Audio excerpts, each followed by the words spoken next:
हमारे पास पीएमसी पे टेस्ट के थर्मोकेमिस्ट्री के एमसीक्यूज है। फर्स्ट वन है change in volume depend on initial and final state. Hess law is known as law of heat summation. Relationship between QP greater than QV हमारे पास, ठीक है।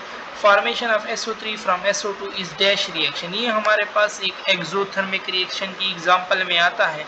For strong acid and strong base neutralisation energy constant रहती है। Unit of energy हमारे पास joule भी है, kilo joule भी है, कैलोरी भी है, सो ऑल हमारे पास हो जाएगा।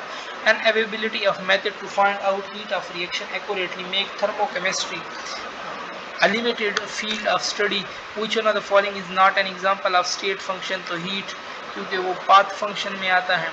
Temperature and volume in an experiment are part of state of a system, क्योंकि ये state को बयान करते हैं। in endothermic reaction heat is absorbed from system या surrounding, तो दोनों हो सकते हैं। del H for exothermic reaction हमारे पास एक्सोथर्मिक के लिए नेगेटिव होता है। Which of the following condition is constant in bomb calorimeter में हमारे पास वॉल्यूम कांस्टेंट रहता है। Heat exchange between the system and surrounding at constant volume is shown the relation हमारे पास del is equal to QV. At constant volume the heat is supply to internal energy को supply होता है, क्योंकि work तो होता नहीं है। Work done on the system chemistry है तो ऑन द सिस्टम हम पॉजिटिव लेते हैं, ठीक है। Which one is not a state function? Work हमारे पास पाथ फंक्शन में आता है। Heat supply at constant pressure enthalpy है। Enthalpy is sum of the internal energy and हमारे पास work done. Heat of the solution for the substance whose solubility decrease with increase in temperature, तो वो फिर negative हमारे पास होगी, और positive का तो इंक्रीज के साथ इंक्रीज होगा।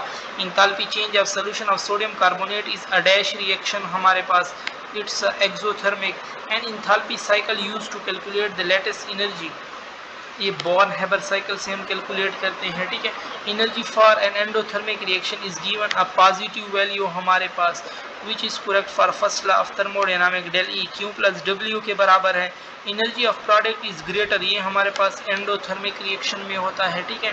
और amount of heat observe by mass दिया हुआ है, टेम्परेचर दिया हुआ है, Q is equal to M C del T, तो डेल टी तो 1 है, वो गए m, और सी m2 है, और सी 42 होता है। 42 को 2 से मल्टीप्लाई करो तो 8400 आएगा। वाटर के लिए सी 42 होता है, ठीक है। व्हेन अ बॉन्ड फॉर्म बनता है तो एनर्जी हमारे पास क्या होती है? अब्जॉर्ब या रिलीज या कांस्टेंट या नन।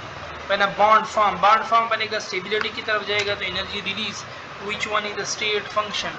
तो प्रेशर हमारे पास स्टेट फंक्शन में आता है। P T V U H S Gibbs free energy, ये सारे हमारे पास स्टेट फंक्शन में आते हैं। Pressure, temperature, volume, internal energy, enthalpy, entropy, Gibbs, ठीक है। और what is the value of 1 calorie? 4.18 joule है हमारे पास। Formation of carbon dioxide hinder in calculating the heat of formation of carbon monoxide, ठीक है, इसका मालूम कर सकते हैं। और decomposition of water into hydrogen and oxygen is an endothermic reaction हमारे पास, ओके। और यहाँ पे हमारी डिस्कशन खत्म होती है।